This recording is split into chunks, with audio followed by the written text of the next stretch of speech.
চিরায়ত বোন সুপর্ণা।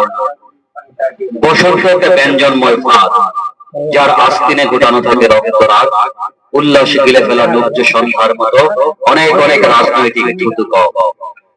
প্রতি সকালে ময়লার গাড়ি বয়ে নিয়ে চলা বালকের শরীরের স্থানে সৌন্দর্য খুঁজে পাওয়া ধান্দাবাজ কবি আর দার্শনিকের কলাকল বল্লবিত স্বর আর সরোজিনী একটা আদিগন্ত বাল্লি দিয়ে বসন্ত।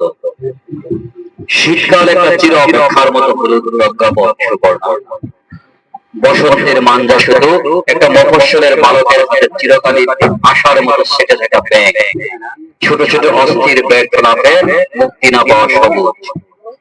যে তরুণ বসন্তের কথা বলবে সে সন্দেহজনক, যে তরুণ বসন্তের গান গাইবে সে বিভ্রান্ত, যে তরুণ মিছিল নিয়ে যাবে বসন্ত বসন্ত বলে সে আজন্ম অশিক্ষিত, যে তরুণ প্রতি হপ্তাহে সেমিনার চলাবে বসন্তের সে দীর্ঘকাল ধরে হোগা মারা খাওয়া।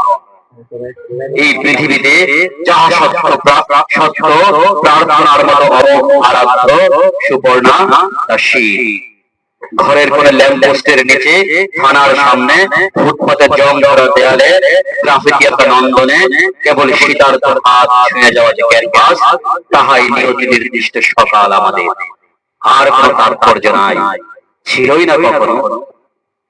যে তরুণ বসন্তের লোক ও লাভে রক্ত দেয় সমাবেশে রাস্তায়, সে একটা কার্ড, প্রতারিতবাদী আর শিশির মিশ্রিত এক পরাবাস্তব কাদা হয়ে যে পড়ে রবে আমাদের আকাঙ্ক্ষার তলা।